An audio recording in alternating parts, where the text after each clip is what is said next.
Hello, everyone. Joe Morton here for this edition of A Cup of Joe podcast. I am stoked to have my guest with me now for the third time. Jeremy, I'm feeling very blessed. And we're kind of doing a co-podcast here. Yeah, this Cup of is Joe great. podcast and a bit of curiosity, right? We're gonna co-post this, so this will be live on a bit of curiosity. So welcome everybody, and I'm excited here to have Joe and do a little cross post today. So And I'm just excited to have Jeremy. It's fun. so this is fun. I'm excited. We've had some conversations over this topic over the last few days, and I think we'll talk a little bit about busyness and dive into that. So Yeah, I'm really excited to go into busyness. this. This is an interesting. Okay, so Um, I'm going to do a quick little explanation of my podcast so that for your listeners, and then maybe you can do a quick little explanation for your podcast for my listeners, and we'll kind of go back and forth here. But to Perfect. start off with, my podcast is a Cup of Joe podcast. My name is Joe Morton, of course, and my podcast is really focused on all things health and wellness. I'm in my home gym here, Jeremy. I'm loving it. This is kind of like my sanctuary, and it's not kinda, it is sanctuary for me. And I focused on three pillars on health and wellness. Number one, exercise and fitness. Number two, diet and supplementation. Number three, the psychological, the emotional, and the spiritual side of health and wellness. And the subject that we're talking about today, I believe, flows perfectly in this because um, the subject of being too busy, busyness, I guess, that we've been talking about over the past week, Jeremy, really does affect us in all ways. It affects our mental health, it affects our psychological health, it can affect our physical health and our emotional health. And so, to me, this is a very important subject, and it's one that I'm working on in my life. So it's a timely podcast as I'm um, continue to try to dial this in. So, Jeremy, tell us a little bit about your podcast, A Bit of Curiosity, which I love. You've got great guests, and I love your your mission of going out and finding stories and talking to people and hearing their thoughts on life and so forth, so forth. So, start. I think that's Let it, us know right, about Joe? You yours. just like there you go. Jeremy Howlett, my podcast is a bit of curiosity, so all of my listeners are familiar with what we talk about. But for your listeners, Joe, we're focused really on people's stories, right? Like what keeps people going, what energizes them, what gets them up in the morning, what have they accomplished, what are they striving towards, right? Like what is our vision, intention, and where are we trying to go with the things that we're trying to be in our lives, not just be human doings, but be human beings, right?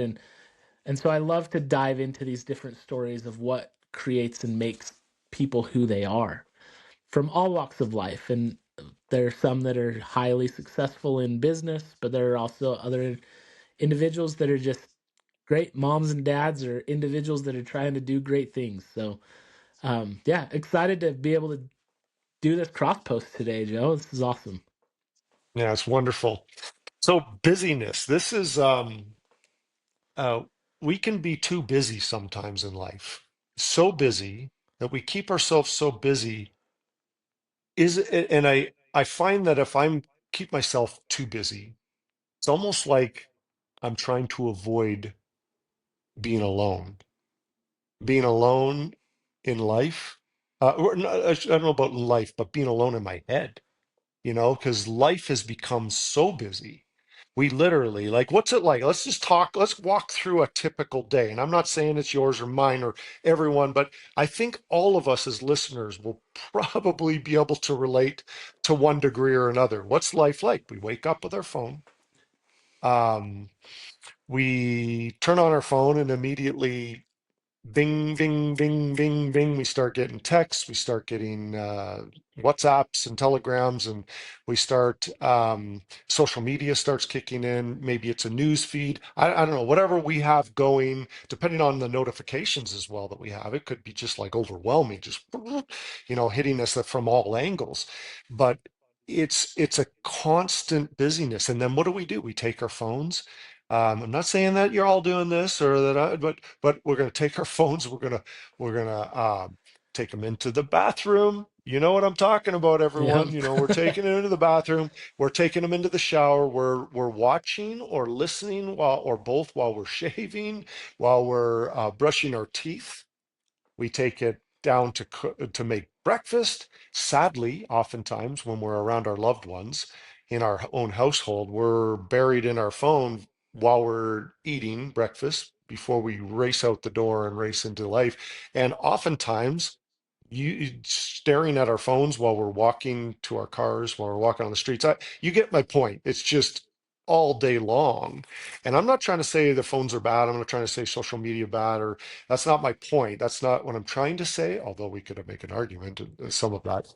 But my point is we just become so busy that we forget to quiet our mind, to find those quiet moments.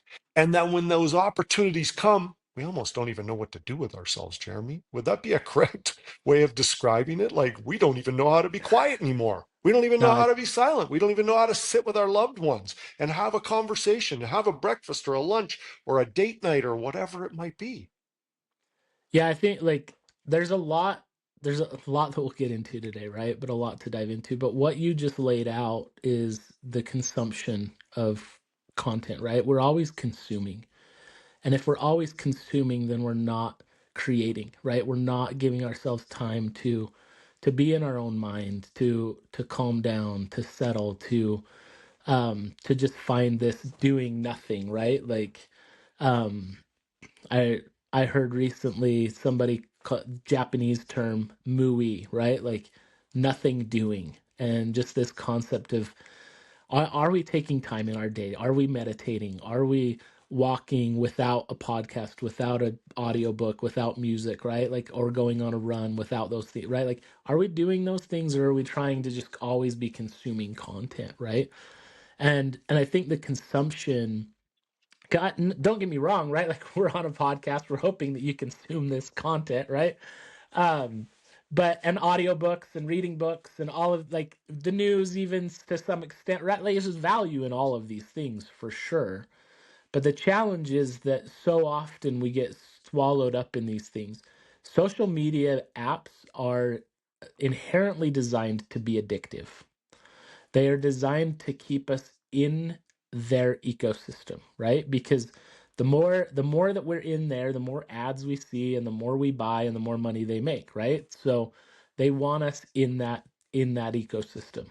Facebook wants us to scroll. They want us on Instagram. They want like why did YouTube come out with YouTube Shorts? Because long content was losing value. It was losing attention. So they needed quick short content that people could just doom scroll. And but even aside from all of And that, now, may I add to yeah, that, Jeremy? Interestingly, they'll silence it, which means we can be doing it in a meeting. We can be doing it at church. We can be doing it wherever where now, like we can scroll through, which we do. That's, across the you know what I table on mean? date night with your spouse, Uh-huh. right? Like it's yeah, Yeah. absolutely. And so there's the consumption of content becomes problematic, right? And so we've got to be careful of that. But then also there's this other side of doing or busyness, right? Where how often are we just doing something just to do it, right? Like just to because we need to feel busy. We don't want to sit still. The old adage I remember growing up hearing my mom used to always tell me that like, hey, you can't be lazy. You got to go do your chores. Got to do this because idle hands are this the devil's playground, Hmm. right? And okay, where did that come from? Like, Hmm. um, and I think okay, maybe there's some truth to that to some degree, but really like meditation, stillness, quietness, right? Like I am literally idle. And I may be meditating for 20 minutes, for an hour, for 2 hours, right? Like and I those can be some of the most precious moments of our existence and experience because we're taking this time to be still and be quiet. But if we're always too busy to do that, then I can't have those moments. I can't have that connection with the divine. I can't experience the awe of the universe, right? Like I miss that because my head's always into something. I'm always trying to do something. I like this quote, and I pulled up this article from Tim Ferriss, and he wrote it about 11 years ago. He says, if you consistently feel the counterproductive need for volume and doing lots of stuff, put these on a post-it note. First, being lazy is a form of lazy, or being busy, excuse me, is a form of laziness, lazy thinking, and indiscriminate action. Second, being busy is most often used as a guise for avoiding the few critically important but uncomfortable actions. That second one, like that ought to just hit you all with a ton of bricks, right? Like it's like, oh crap, yes, I am putting off that really big important thing that scares me because I don't want to do it. And so, you know what? I've got a presentation that I've got to give, whatever. I'm scared of it. I'm afraid. I don't want to get up in front of my cohorts, what, right? Like, so I'm going to go answer some emails instead. Hmm. Right? And I have found in my career, in my life, that email is the ultimate killer. Like if you want to kill your productivity, if you want to kill your day, if you want to kill your accomplishments, go open your email. You'll get lost responding to pointless stuff for hours, other people's needs, and you'll just get swallowed up in the mundane and unimportant. And then you'll bring your head up for air and you've lost 2 to 3 hours of your day. And oftentimes the first thing that I see people do when they get into the office, and mind you, scientifically, the most productive time of your day for the majority of us is before 11 a.m. And that's when we create the best. That's when we tackle the big tasks easiest. That's when the big thinking happens the best. Our mind is fresh, it's ready to go. But the problem is people get into the office at 8, 8:30, 9 a.m. and the first thing they do is pull open the laptop and jump into the mail app. And then they're lost until lunchtime. And they've just sacrificed all of their big thinking. They've sacrificed all of their problem solving. And everything is now pushed off to the afternoon when they're less sharp, when they're less efficient and less effective. Or even worse, do it first thing in the morning when waking up. Oh, And instead yes. of instead of giving your mind the chance to kind of get going to I'll use the word heal. Okay. Um, you mentioned about connecting with the divine. Um, I love the scripture, Psalms 46:10, I think it is. Be still and know that I am God. There's something about being still.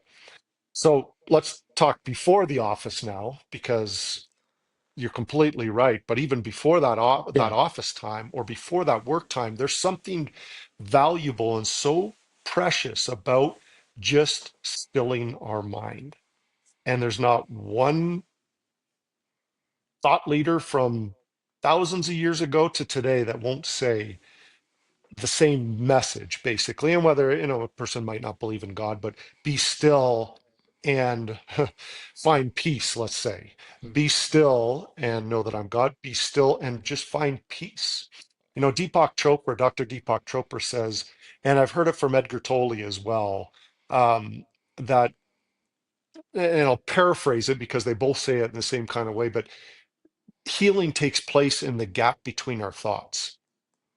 And I like that. That's the basic message. Healing takes place in the gap between our thoughts. Now, if we're never giving ourselves the chance to have those gaps of time in between those thoughts, and you're like, just go straight into emails and straight into texts and straight into trying to problem solve from the moment we get up and straight into that stressing mode, when will we ever have a chance to give ourselves that peace where we can heal?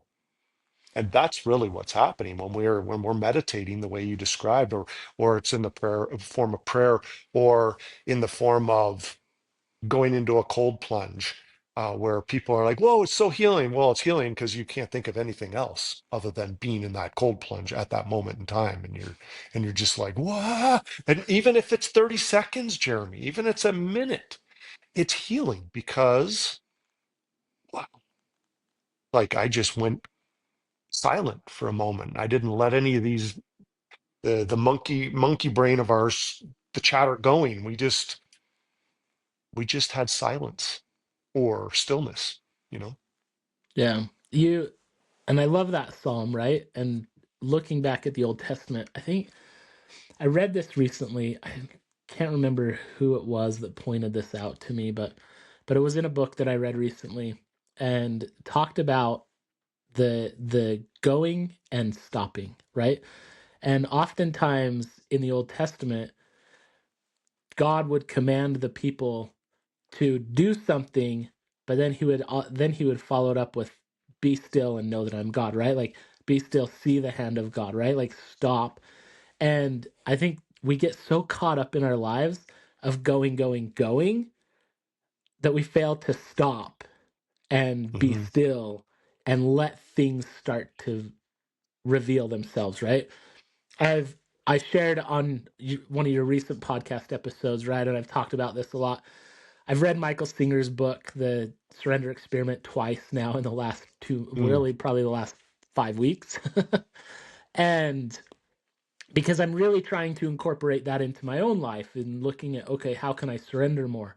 But a couple of things that he points out, right? Like he worked hard, he did things, right? Like he built $100 million company, right? Like that sold to WebMD, like, well, partner, like consolidated with that WebMD, merged with them, right? And but like there he still was very passionate about taking time every morning and every evening and to be still, and all of his decisions he taught, like he stilled that crazy chaotic part of his mind and didn't give in to the fears, didn't give in to his own, I guess his own kind of, I think this way's better, right?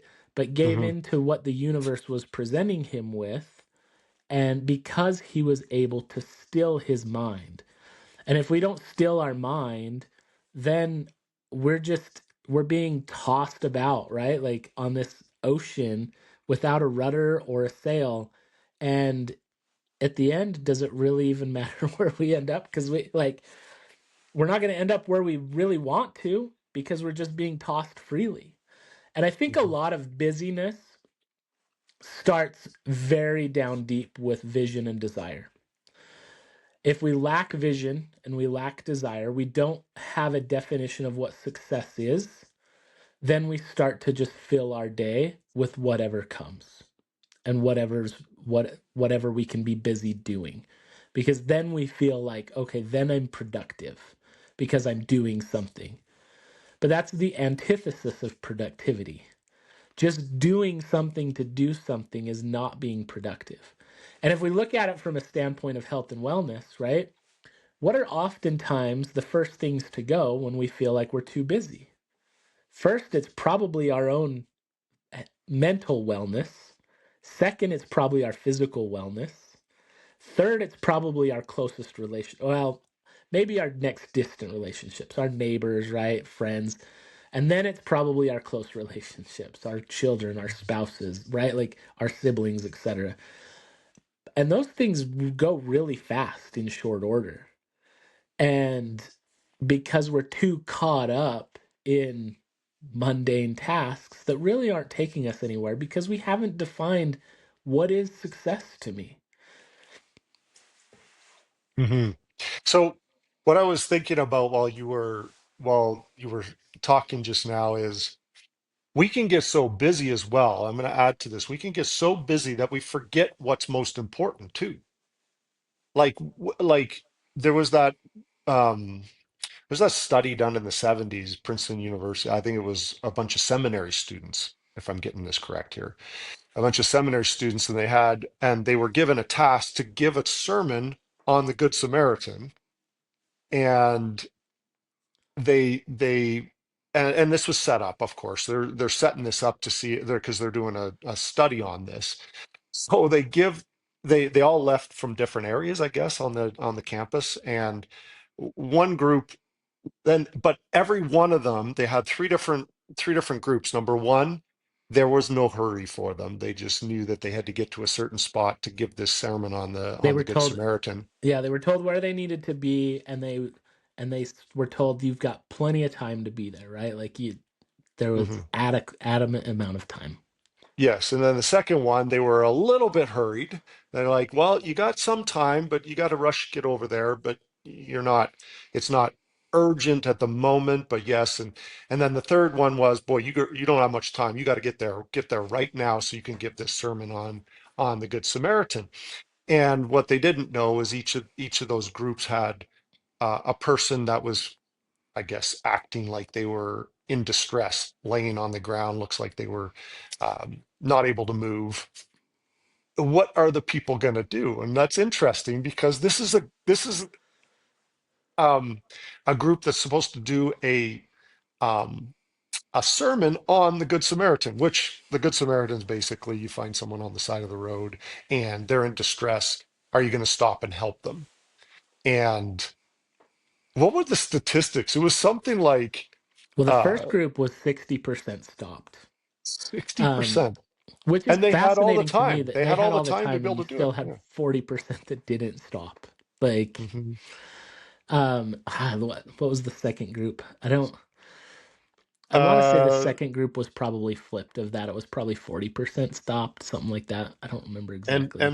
and then the third group that was rushed and hurried, only 10% Yeah. stopped. And yet it was a their their subject of this sermon is actually on that very thing. And so not to judge these people, look, we all do this. The whole point is this is we just get so busy, and the purpose of highlighting that is we just get so busy that sometimes we can forget what's most important, and oftentimes do. I had a moment, and I may have shared this before, but I had a moment where I was having a date night with my daughter. She's currently 15 years old. It was a couple years ago. And I remember I was on my phone and continued to be on my phone in the whole thing. Again, what's most important? My daughter's right there, right in front of me, having a date night. We're some restaurant having some food. And she finally just grabbed my phone and just put it down. And she said, "Dad, I'm right here." And the whole point being, and it was a good lesson to me. And I continued to learn that lesson, like our phones tend to rule us, right? But what it was most important, my daughter sitting right in front of me was most important at that moment in time. Or insert here my wife for a date night, or the meeting that we're in. Are we in a meeting that's kind of important and we're trying to solve something at the office and we can't seem to be present enough? That's the most important, and we're focusing on something else, and we missed what's most important. I don't know if that all makes sense, but that's kind of what I take away from that is we can judge these seminary students by, hey, but we can learn from that. We can all learn from that. So, yeah, I think so. The questions that I would ask, right, is like, okay, we all feel busy, right? Like, I'm sitting in a Sunday school class yesterday, and this is kind of it's a carryover of one that we had a few weeks ago, where somebody that taught had brought in they did a little survey question, right? And one of the questions was on a scale of 1 to 5, how busy do you feel like you are, right? And it's skewed very heavily towards very extremely busy, right? Like Yeah. I'm extremely busy. And how often do we respond like, "Oh, how was your day? Oh, it was busy. Today was so busy." And or if it's such a busy week, right? Like I'm so glad it's Friday. It's the weekend. I can Hmm. finally rest, right? Like and and I've taught myself over the last couple of years to not be so busy because I don't want to be that person, right? Like I don't like because that kind of sounds depressing to me. Like if I'm always so busy, like am I really happy? Do I really have time to be happy? Like if I'm so filled with this busyness and so I was I was like the only one probably that answered back was like not very busy.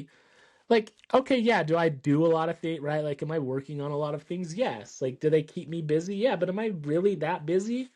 No. Like, if my neighbor needed me could I drop everything right now? Like, I I'd drop this podcast right now if somebody called me and was in need, right? But how many of us are in a situation where we can do that, right? Like we're not putting ourselves into those situations, and it's tough. And so as I look at that, it's like, okay, there's a major epidemic. Like there's a major problem if we all feel like we're extremely busy. And I get raising kids, having a 9 to 5 job, like those things, like they eat at us. But Richie Norton, who's been on my podcast, has written a great book, Anti-Time Management. And in the book, he essentially shows us how to win our time back. One of the biggest problems that we have, like the scarcest resource that we have, because we never know how much we're going to have of it, is our time. Hmm. Like any of us could end up in the hospital at the end of today. My wife got home from work last night, and a man was brought into the ER, and he passed away last night. Mm. And like none of his family was around, unfortunately. Like hard things like that, where it's like, okay, you don't know, right? Like Hmm. we could end up in the ER right now, like, and our time could be over. And are we gonna sit there in our hospital bed with moments left and say, okay, like I am so happy that I responded to those 75 emails this morning instead of taking 15 minutes to eat breakfast with my daughter. Hmm. Like, I don't know anybody that's going to say that. And But yet we we're make those decisions, sadly. absolutely every day, right? Like, those are the decisions we make every day. And so, really, we need to go win our time back. And what's fascinating to me too, like, we live in a culture, we live in a world where it's getting harder and harder for us to have family dinner together. However, we live in a time that should be easy to have family dinner together, because I have all of these digital tools and resources. I don't have to grow my own food. I don't have to butcher my own cattle. I don't have to get up at 5 a.m. to milk the cows. I don't have to go run the plow. I don't have to go to the bank. Like I don't even have to go to the bank anymore. I just take a picture on my phone and the check goes, right? Like if I even get a check. Usually it's all just digital, right? Like all my bill, I don't have to sit at the dinner table and pay my bills. I remember growing up watching my parents sit at the dinner table paying bills, right? It's not a thing we do anymore. Everything's on auto pay. Like I Hmm. have artificial intelligence that if I have any question, like I can set things up and automate so many things. And so with all of these resources, all of these tools, why are we busier now than our ancestors were 150 years ago? Like they were able to sit down and have family dinner together. We don't. Like we're too Hmm. busy. Why? Like, and yeah, maybe we're overscheduling our kids with different activities, whatever, right? Like, and a lot of it comes down to where we spend our recreation. But if you're coming home at 7, 8 o'clock at night from work and you left at 7, 8 a.m. in the morning, why? What are you doing all day? Hmm. I I've struggled with in office culture a lot. Like I love being around people and I love being in a workplace because of that. But I always struggled with a boss that was like, I expect you to be here from the hours of 9 to 5 and you can leave for an hour for lunch. But if I don't see Hmm. you in your desk from 9 to 5, like, it's like, why? What? What? You want me to peruse YouTube and Facebook here versus doing it at home? Like, people at the workplace are unproductive. They stand around the water cooler, either literally or figuratively, talking about the hockey game last night for an hour or just shooting the breeze about whatever, right? Like, and great, I Hmm. love those connections. Like, those are great, fabulous, right? But I will tell you, out of a 8 hour workday, most people are not truly working 8 hours. They might believe they are. They might think they are because they're spending 4 hours in email and responding to things, right? And they're busy all 8 hours. I'm sure of it, right? Even if you're not the one that's talking at the water cooler or in the fantasy football league or whatever, like I'm sure that you're probably busy for 8 hours. But take an assessment. is it really worth something? Is it really contributing to your progression, right? I love the book The One Thing. That's become one of my favorite books recently. And Gary Keller and Jay Papasan, they wrote this book 10, 12 years ago, something like that. But the whole premise of the book is to say, okay, what is the one thing that I can do today that'll make everything else easier, unnecessary? And it's about lining up dominoes in our lives, right? And it's the concept and idea. The way they talk about dominoes is, so there was a research study done years ago where they found out that if you take a domino, you can actually knock down a domino that's 50% larger. And it consistently works from domino to domino. So a 2-inch domino can knock down a 3-inch domino, which can then in turn knock down a 4.5-inch domino, and so forth. And to get my numbers correct here, we'll pull out the book.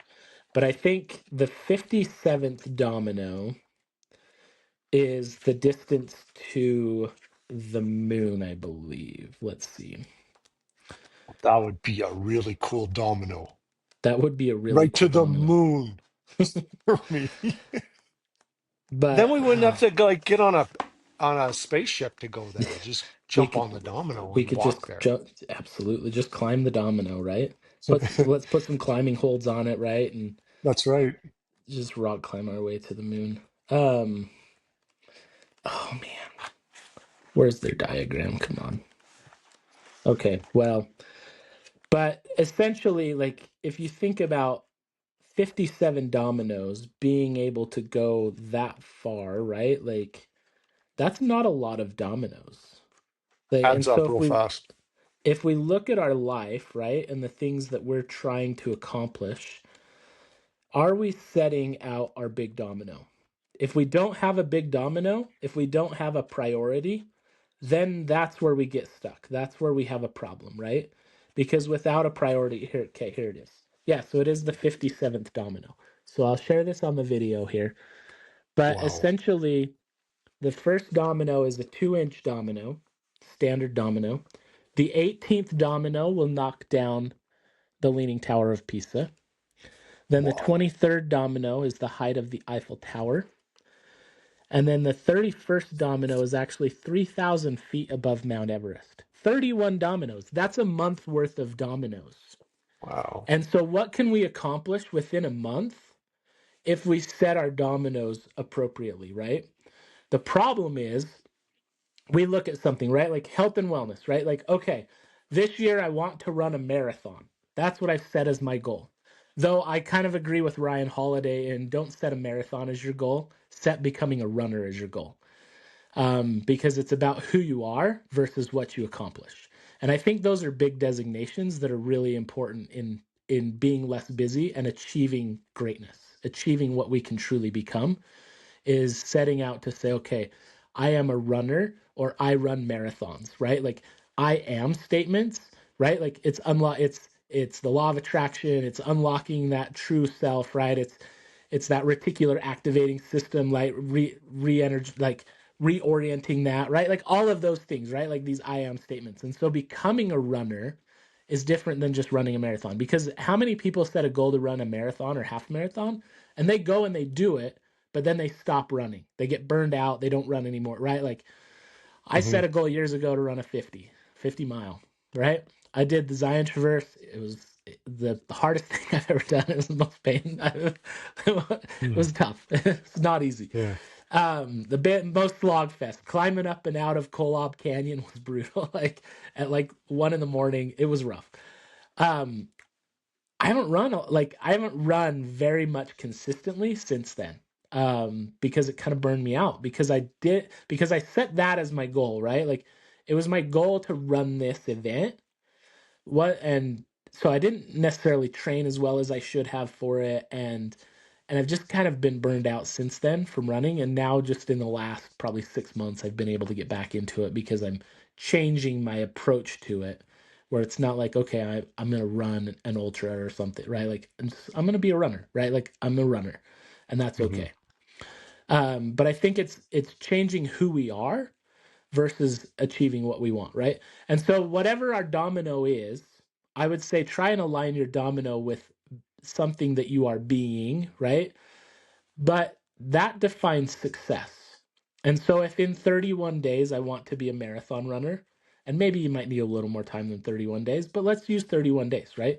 Then I look at today and I say, okay, what is the one thing that I can do today that is going to make everything else easier or non important in relation to being a marathon runner? And maybe that means, okay, today is my 5 mile run, or maybe today is my 7 mile run, right? Like, and I've got to do that. Maybe today is a stretch day, maybe it's a yoga day, right? Maybe it's a recovery day, right? Like, but whatever that is, I'm looking at the dominoes that I need to knock down to achieve what I'm striving to become so that I can then knock down that big domino. And I'm lining them up. And that's why a training plan is so good, right? Because a training plan is essentially lining up your dominoes, saying, okay, here's the thing, right? Hmm. And now I know that, okay, this is my priority today, right? When it comes to working out, that's the thing that I need to do. And then I look at, okay, why do I want to run a marathon? Why do I want to be a marathon runner? Hmm. What's the core purpose to it? Is it just so I can check it off my box so I can post it on Instagram? That's not enough of a motivator, sorry.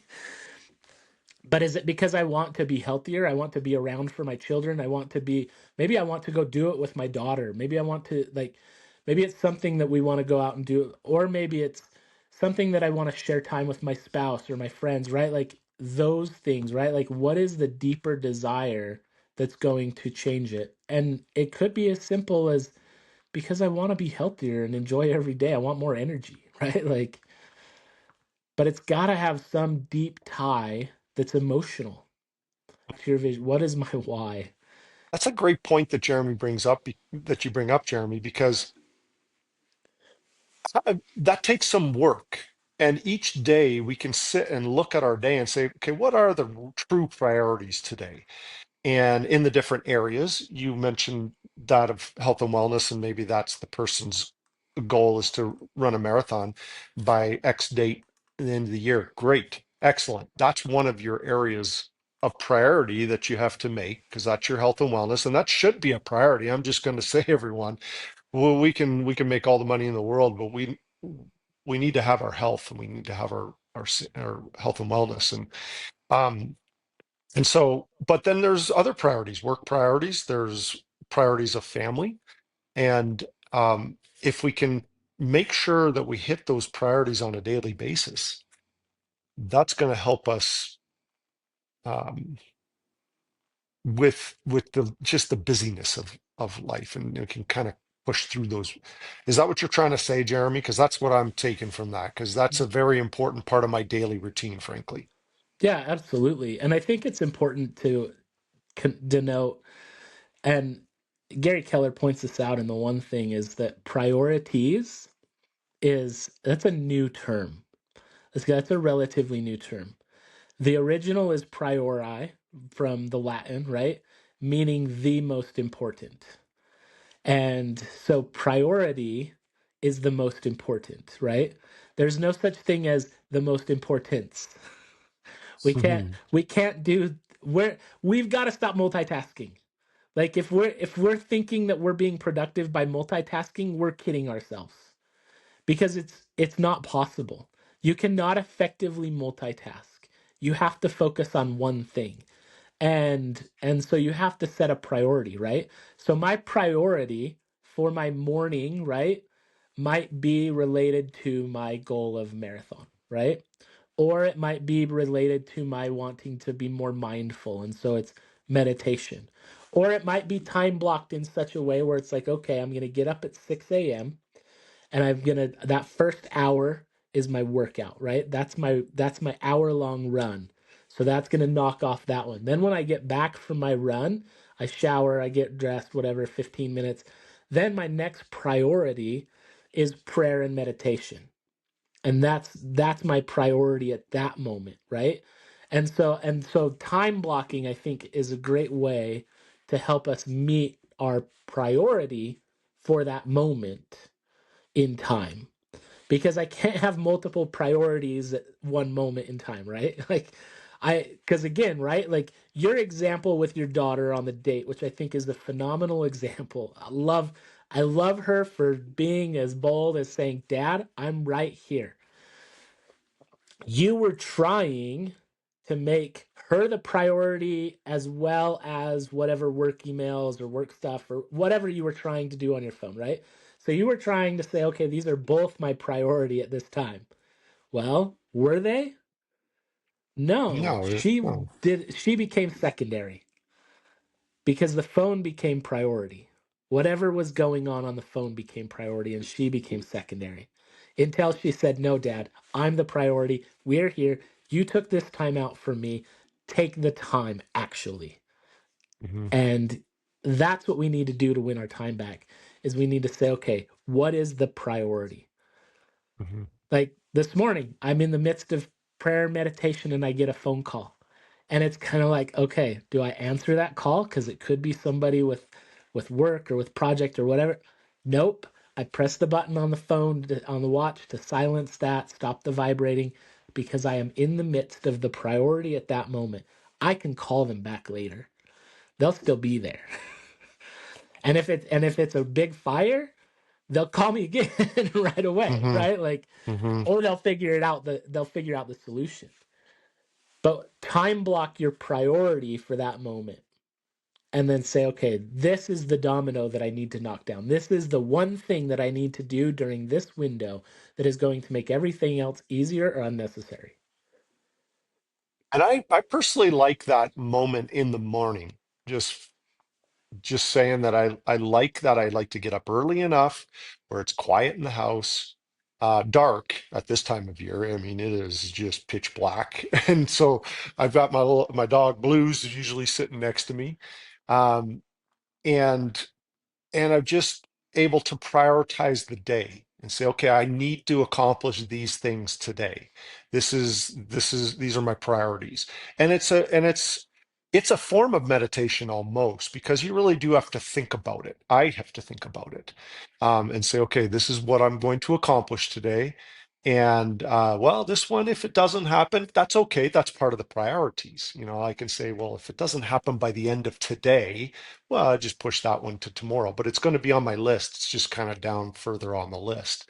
And I find it's like almost a form of meditation to go through the day and say, okay, these are the key points that I have to make. And then that naturally goes in to that next point that you were bringing up, which is about meditation and that quiet moment and to then quiet my mind enough first thing in the morning so that I can be prepared for the day. And it really does make a difference, Jeremy. Like for me, it makes a huge difference to just have that quiet moment and be silent, quiet my mind enough to be silent. And then when the phone, you use the example of a phone call, that can happen, actually, a phone call, or it can be something else comes. I was doing my meditation this morning and it was a guided meditation and I had my eyes closed and I had these messages. There wasn't a phone call, but they were text Oh, they're messages coming. reading And in so on yeah, yeah. so I'm like bing bing, and I was like, and I just kept doing this. I was like quiet, and then I'll be like, like open my eyes. And it was interesting in the meditation. She says, if you find your mind wandering, that's okay. Just come back. And so I'm kind of doing this little peekaboo out of my eye, like, what was that? The text, because it comes up on my computer. I was like, oh, what was that? And I'm like, nope, nope, nope. What was that? Nope. And it was ping, ping, and it was a group text that I'm on. And sometimes you get a big enough group text, they're just boop, boop, boop, boop, boop, boop. Yeah. And I just fought the urge, and it ended up being a really nice, and the binging kind of the texting slowed down after a few minutes. And then I just kind of took in a couple deep breaths and was able to finish that meditation, and it ended up being a beautiful meditation. But I also chose, and I think that that's important, that if we're in that, of course it's an emergency and something you got to take care of whatever that emergency. But most cases in that kind of a situation, this is not an emergency. It's just you Yeah. can, like you said, you can address it later. Well, there's the next level to that too nowadays, right? Like, and it sounds like you don't have this feature set up on yours, but but Siri will audibly read your texts for you No, I when you're have wearing that your too. when you're wearing your I have AirPods, that too. which I love when I'm biking or skiing, frankly. Like it's like because if my wife or kids text me, right, then I don't Yeah, have to that's a check good. the phone, right? Like it'll just read through. But if I'm out on Mhm. a walk and I'm doing a prayer walk or I'm in meditation or I'm listening to an audiobook or something and then they read through, it's like, okay, total Mhm. disrupt my Yep. flow there, right? Like but yeah, Yep. so when you plan out your day, Joe, are you using any, is there software like apps that you use or a process like do you use the old Franklin Covey planner? Like what does that look like for you when you're planning out your day? You bring up Franklin Covey. That's interesting because I did use that growing up as a teenager and in my early years because that's what only thing was available. Yeah. And my father was a he recently passed away, but telling you he had that Franklin planner with him everywhere he went, everywhere. Jeremy, I'm not. There's no exaggeration, and so, but no, I don't use a written form. I use an app, and it's got my priorities for the day, and I go through them. And for whatever reason, if I don't hit, one, and again, it's usually further down the list, and I just push it to the next day. But I have my certain What app priorities do that I you go through. use? Oh, it's in my phone that I'm using this with. I'd have to look it up, and I'll have to look it up, and I'll let you know. But it's a good app. It's just like a it allows me to be able to um, put them in each day or choose a date if I have to do a certain thing by this time. I just stick it in and it's due Friday or whatever the day is. I'll put it in there, and so that's one that can push out. But I'll oftentimes, if it's due on Friday, let's use that as an example, and it's a Monday, I will also put stuff in there like, okay, this has to be done. This has to be done in preparation for this one to be done. So I'll have little to-dos and priorities that are building up to that one, if that Yeah. makes sense. So and there's something about each day. I actually think that for me at least to be able to check something off is an important thing in that priorities of going through. But doing that first thing in the morning, it really does uh, cause us to look at it and say, is this really important today? And if it's just busyness, which there is a certain amount of our day that needs just stuff that needs to be done, okay, and that's okay too. But it allows us to look at it and say, is this a number one priority today? And it might be in one category as a father, for example, that hat that I wear as a dad or as a husband, it may be a top priority for that one. So let's make sure that's there. For work, top priority here. For my exercise and fitness, top priority here. So depending on uh, the different roles that we play, we have those priorities. But Yeah. but I'm going to throw out here one priority should be us. And that goes to the point about the meditation and making sure that you take the time. And there's a quote that I have here by it was a book actually. I really liked it. It was called The Teachings of the Masters of the Far East. It's kind of a fun book, and the quote it says, "This is called the Temple of Silence, the place of power." And I think that going to that, like if we going back to priorities, okay, number one way we can do it, but prioritize our own quiet time.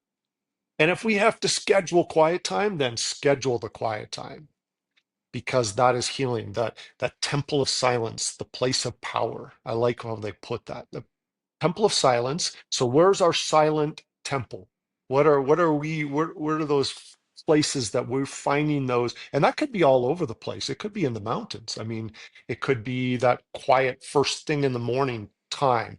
But whatever we do, prioritize and find that temple of silence, so to speak, so that being still can help be that healing part. And it allows us to be able to um, uh, have time for ourselves to heal.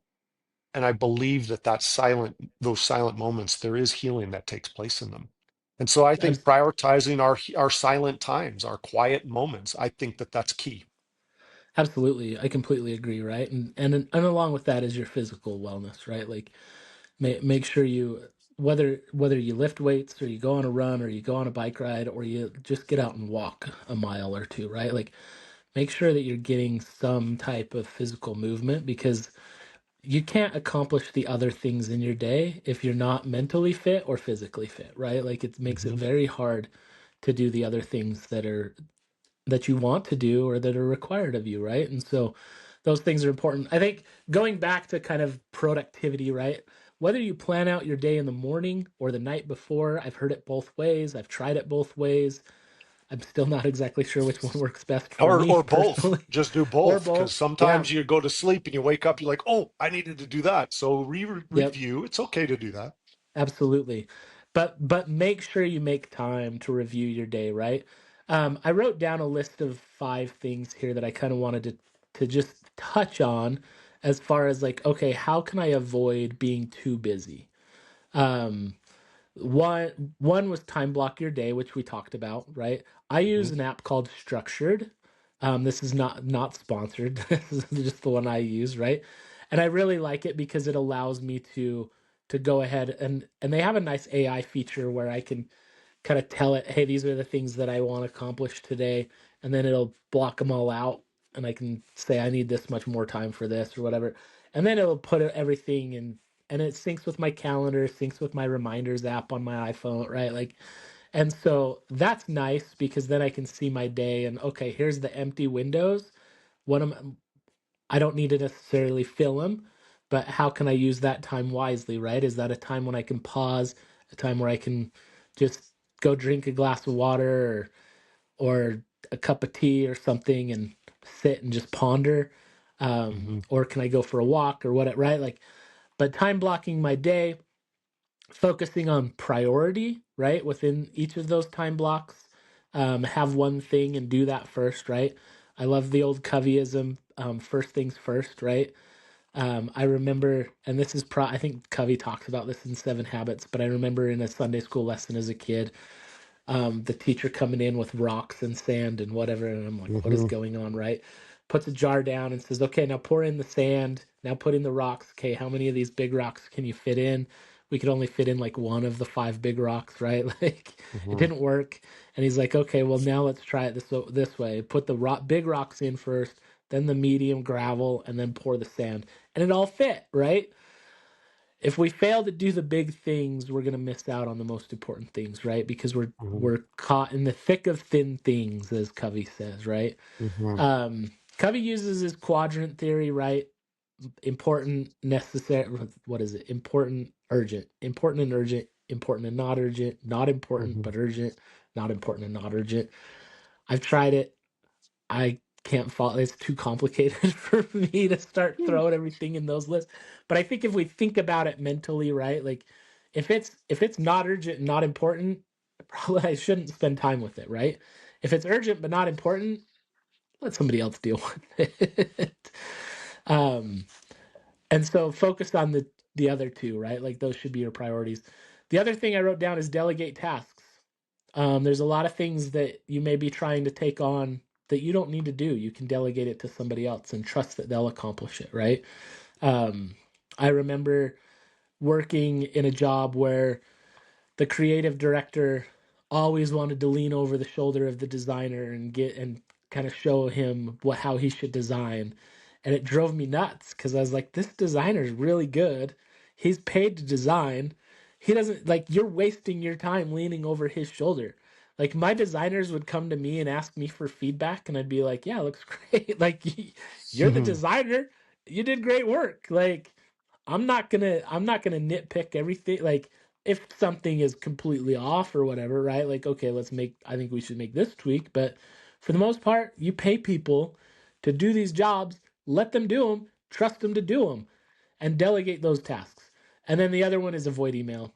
Email's poison. I love Tim Ferriss's in 4 Hour Work Week. He says, time block your email and never in the morning. So he's like, he set up an autoresponder or at least put it in your subject line that like, hey, I only check email these 2 times a day. So that's when I'm going to reply to you. So don't expect a reply before that.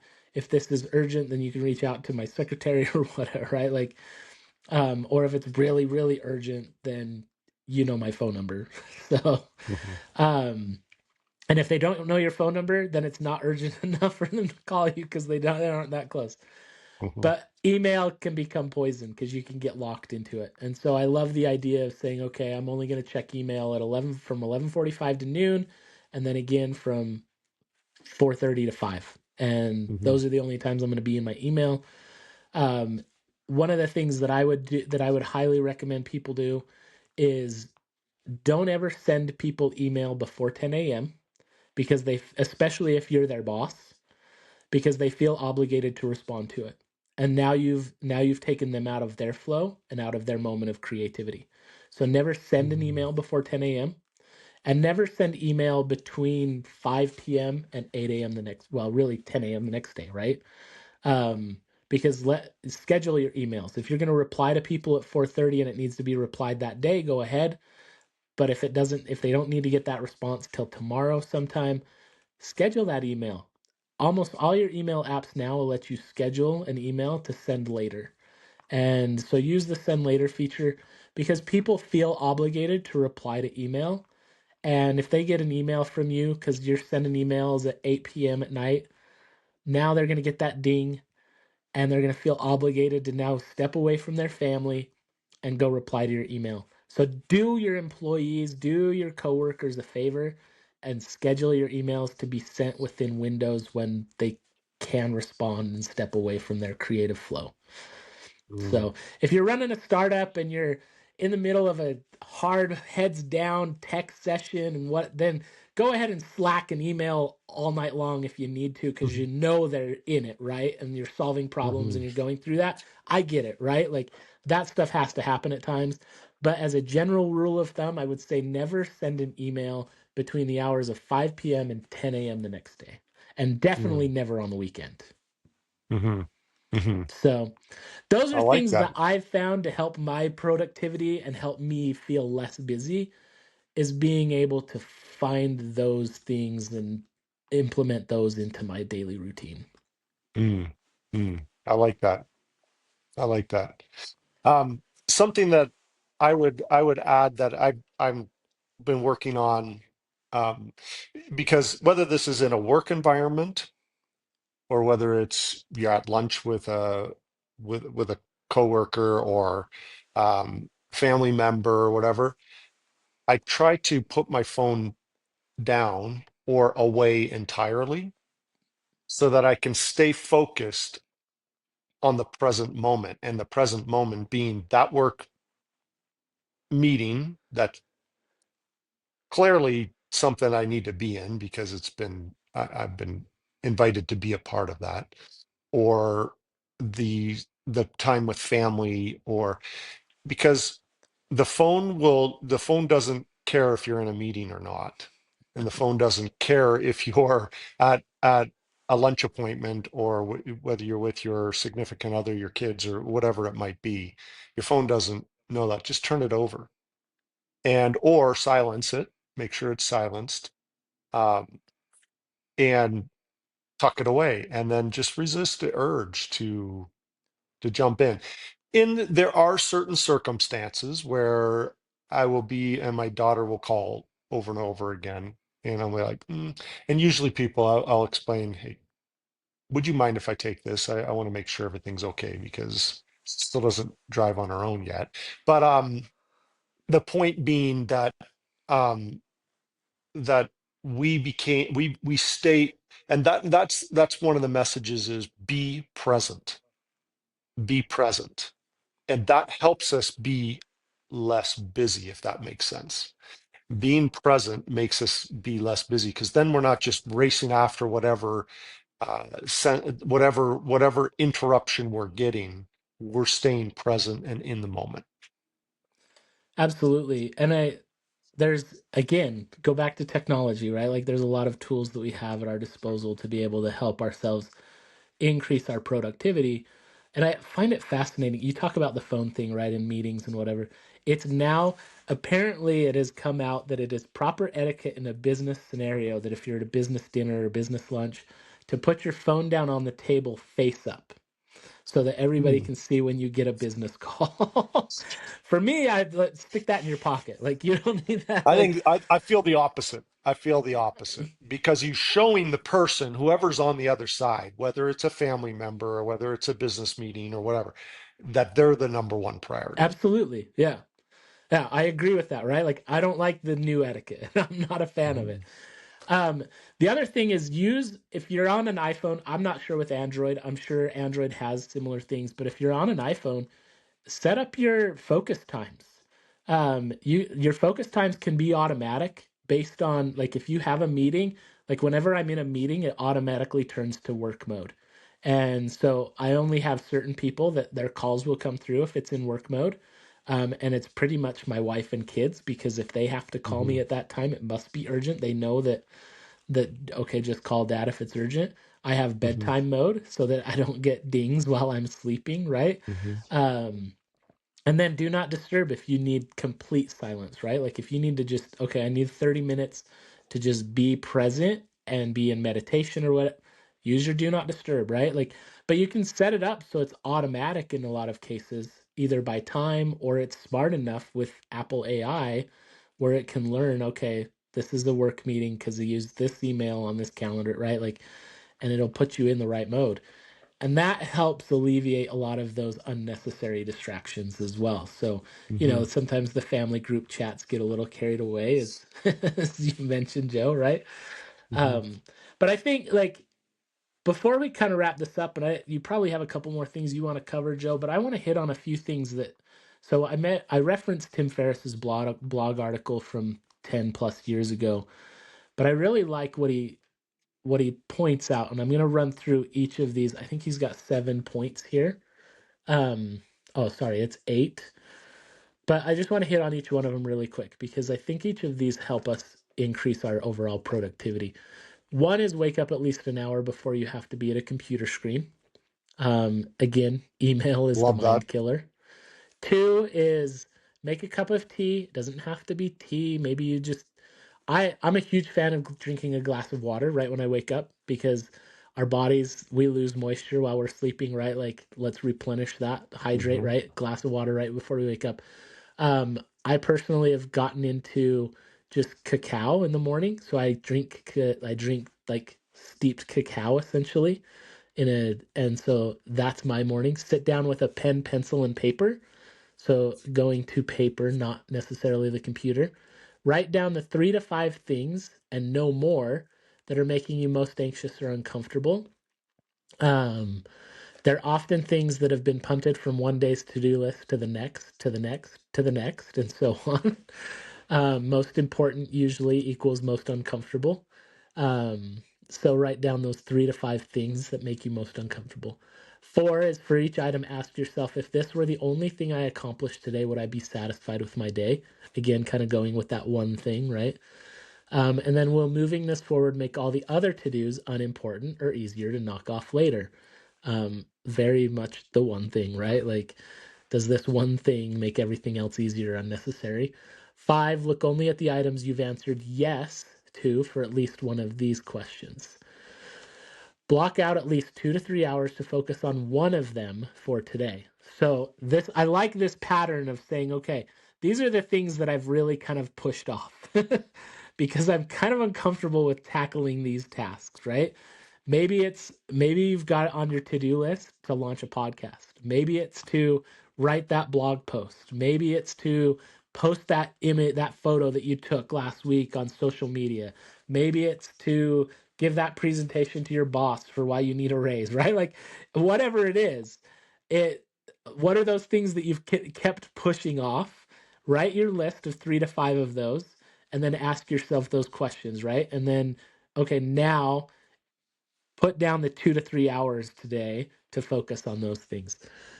And then he goes on, he says, to be clear, block out at least 2 to 3 hours to focus on one of them. This is one block of time. Cobbling together 10 minutes here and there to add up to 120 minutes does not work. You've got to get yourself into flow state. And the only way you're going to get into flow state is with a devoted 2 to 3 hours of time. And so set that time. If you get distracted or start procrastinating, don't freak out and downward spiral. Just come back, gently come back to your one to do. I like that. I think that's so good. And that could be applied to, okay, I'm trying to meditate, right? And and if it's meditate, right? Like if that's what makes you feel uncomfortable, maybe starting with 2 to 3 hours might not be the best thing, right? Maybe start with 20 minutes or 10 minutes, right? Or even Um, 2 minutes, or even whatever. 2 minutes. Yeah, sure. Um, so make it realistic, right? But if it's a presentation at work that you need to get that you've been pushing off, that it's like, okay, I need to pitch, okay, you probably need 2 to 3 hours of solid, uninterrupted time to really sit down and prepare that, right? Or if it's or if it's that new website for your side hustle or whatever it is, right? Like set aside that time, block it out and say, okay, this is the one thing that I'm going to focus on today and go tackle that. Get it off your to do list. And you will be so grateful that you did. And you will feel far less busy because one of the things that causes us to be busy, and we talked about this earlier on, is that sometimes these things are weighing on the back of our mind because we know that, okay, I really need to do that, but I'm uncomfortable. I don't want to do that. So then we start filling our day with things that just aren't as necessary. They're mundane. And then we feel really busy because I'm weighed down by this one or two things that I know I need to do. Those are the most important things, but I don't want to do them. I feel uncomfortable. I will just want to procrastinate them. I don't want to write that book. I don't want to launch that website. I don't want to go public with that reel. I don't want to post that, right? Like whatever it is, Mm. right? Like those things that I don't want to go talk to my boss about that, right? Like they weigh on us. And so we then, okay, I'm just going to do this so that I'm feeling busy, right? So, because I'm too busy now to tackle those things. Hmm. But you're busy doing things that don't really matter. It goes to the 80/20 rule, right? Like 80% of our success, 80% of what we produce, quality, comes from 20% of our effort, really. And so take that 20%, take that 2 to 3 hours of your day and make that 80% that's going to really win the day and lead to success. And if you don't know what success is, then you need to sit down and define it. Because Hmm. that's the most important thing is defining what success really is. Because if you haven't defined that, then you don't know where you're headed. You don't know the destination. And then your vision, your goals, your everything, nothing else really matters because you don't know what success really is. Hmm. Hmm. I love that because we again going back to that early morning time that's so very valuable. Know what you're going to do the day in the day. Understand it, write it down, actually have a priorities list so that you don't aimlessly go through the day. And if we're aimlessly going through the day, we could just so easily get caught up in busyness that not a whole lot gets accomplished. And we don't end up accomplishing what's most important because we're just too busy with what? Busyness, just being busy. There's as a closing kind of a comment, in addition to your points, love those points, Jeremy. Thank you. Um, Jay Papasan says, our culture does not, and this is very real. I mean, especially here in North America, our culture does not celebrate downtime, and we don't really know what to do with it. All the busyness is not about the doing; it's about avoiding not doing. It's about being alone with ourselves. I think that's a very powerful statement because the very thing that can be holding us back from becoming more of who we're meant to become is being less busy in the things that don't matter. As we get so caught up in the busyness of things, um, Albert Einstein says, I think 99% of the time and find nothing. I stop thinking, swim in silence, and the truth comes to me. This is Albert Einstein, Yeah. Jeremy. This is Albert Yep. Einstein talking. that he's thinking 99% of the time and nothing's coming. And it's in that swimming in silence, as he says, swimming in silence, that the truth comes. Are we so busy in our lives? And I want us all to think about this. This is something that hopefully you're going to take away from this. Are we so busy in just being busy that we cannot, and really, like Jay's saying there, maybe we're secretly trying to avoid being silent because we don't even know how to be silent. We don't even know how to be in our own head and to find those moments. And by doing so, like Albert Einstein says, we miss out. He's not saying we miss out, but that's what I'm taking from it, that we miss out on the truth coming to us. And so I'm going to add to it as the things to do, prioritize, find ways to prioritize you each day. Absolutely. All of us, not you, not necessarily you, Jeremy, but all of us. Let's prioritize us so that we can turn within and recognize that we hold powers within us that are great and they're there, just like this great scientific mind is saying here. Hey, it's there. Swim in silence a little bit and see what's in there to come out, and it's going to help us heal. And kind of like to that statement by Dr. Deepak Chopra, and Edgar Tolle, both of them kind of saying the same thing.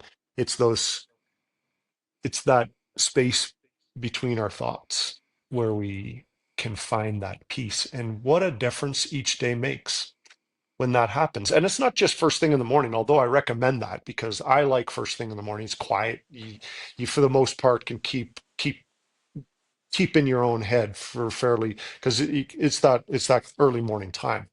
But you can do that out on a trail. I love that out on a trail. There's moments where I just stop and just in awe, just stare around and just like, man, I'm here. I'm like, and listen and just try to be silent and learn what the silence is trying to teach.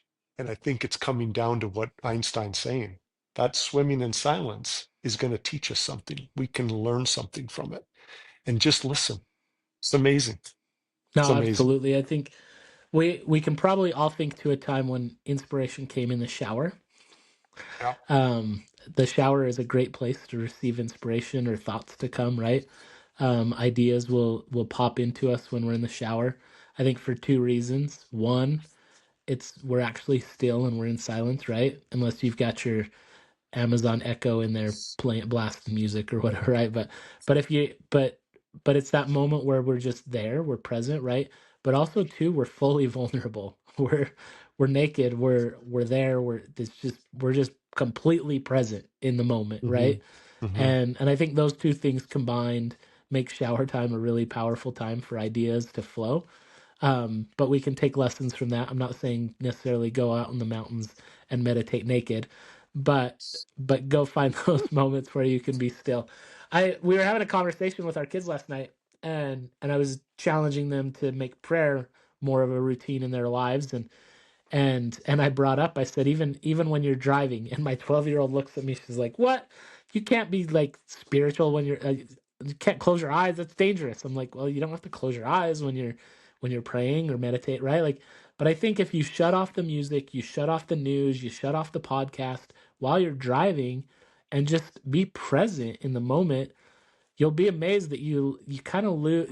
You're not as you're the road rage doesn't come out like it Hmm. might typically, A right? driving Or, meditation. or you're not as frustrated, right? Like, and I found a lot of good inspiration while driving. I'll turn off the noise, I'll turn off the sounds, and I'll just be present in the moment, having a dialogue with God, with myself, and kind of going through these things. And there's a lot of great things that can happen. Walking meditations are powerful for me. Walking prayer, um, and but yeah, it's prioritizing ourselves, our mental and physical health is going to make us be more present in everything else that we do throughout the day. And it's also going to give us more time potentially here on this earth. And it's going to, it's a direct investment in ourselves and in our families. 100%. I encourage everyone to, like Jeremy's given some great tips here, some great points, and find ways to prioritize each day, but do not forget that you need to prioritize you and that alone time, that quiet time, so that you can find ways to swim in the silence. Or as one of my great bands from the 80s likes to say, Depeche Mode, enjoy the silence.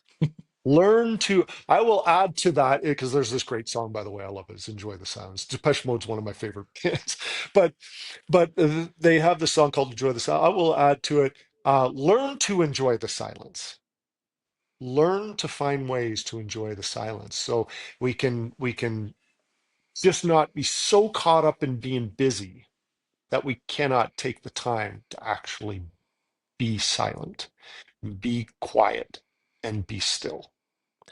I Absolutely. encourage us all, everyone, all of us, find ways to be still. I challenge us, all of us, just try it. In this crazy world that we're in, it is such a busy world. We just described it. By the way, I stopped at like going and having breakfast with our phones.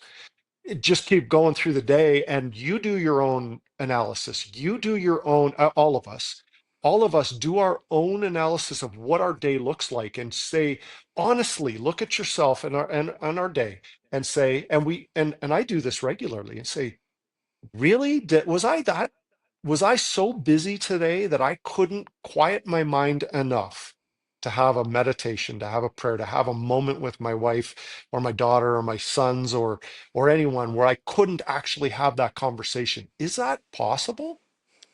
And or did I not have time to read? Wait, I just went through this whole day and I didn't read today? Like what just happened? If we're at that point, then take a step back and say, okay, I'm going to now go into this next day. I'm going to schedule time to be still. Just be still. Ooh.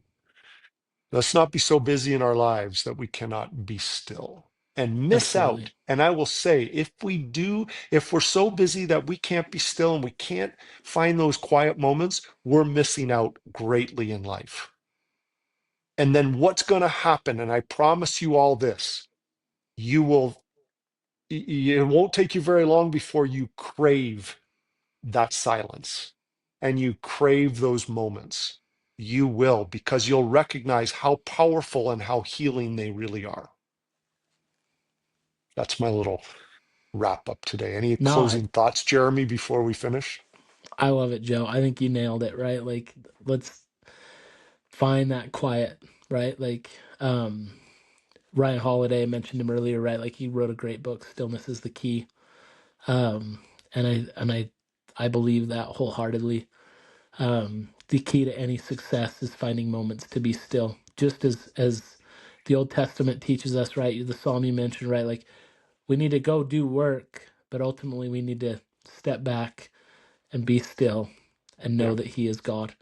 Hmm. And by being still, being in awe, being in wonder, being present with ourselves, being present with the divine, it's it's healing and it's strengthening and it's empowering, and it gives us the ability to be more than we initially thought we could be, right? Um so it is really that, like, to be or not to be. It is the question, Yeah. right? So let's Mhm. be. Yeah. And being comes from knowing who we are at the core, and that comes from stillness. That comes from those quiet moments for sure. So Nice. I Joe, this was fun. I appreciate you. I love this cross post. Maybe we'll have to do a few more of these. This is a blast. Hopefully everybody enjoys this. So again, Jeremy Howlett from A Bit of Curiosity here with Joe Morton from A Cup of Joe on this wonderful cross post talking about busyness. Go be still. Make Schedule time today or tomorrow, but not any further than tomorrow, to have some moments of stillness in your life. Perfect. Thank you, Jeremy. Sure appreciate you being here. Great friend and mentor to me, and I learned a lot today. I'm grateful for it. And thank you, everyone, for being here on A Bit of Curiosity and A Cup of Joe podcast. Thanks for being here and make it a great day. Absolutely. Thank you.